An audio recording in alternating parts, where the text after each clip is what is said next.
any American that gets to play a foreigner is very excited. This is a podcast first for a few years. Now it's a TV show. How did that idea happen to turn this into a TV show? It was actually Propagate, which is Ben Silverman, Howard Owen, and our EP as well, Brett Patrick. I believe that they optioned the rights. And they reached out early too. It was probably 5 months into the show of making the podcast that he reached out to me.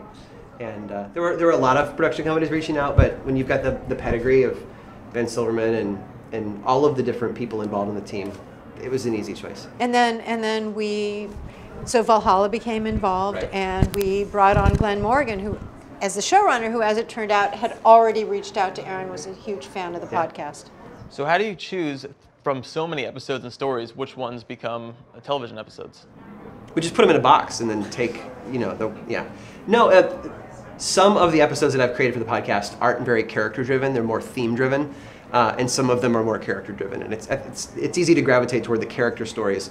But then we surprised ourselves with Echoes, Echoes was this episode about mental health in the 1800s and the horrors that came out of that. But it wasn't very character-driven.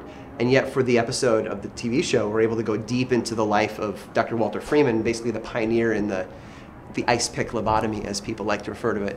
And it's an amazing episode. But in some instances, we wanted to go with things like, what was the origin of the werewolf myth? Mm-hmm. What about vampires? Where did that really come from? And it's not what you think. So really the idea of peeling the layers back, as Aaron does in the podcast, to come up with surprising and shocking stories, then they're all true stories.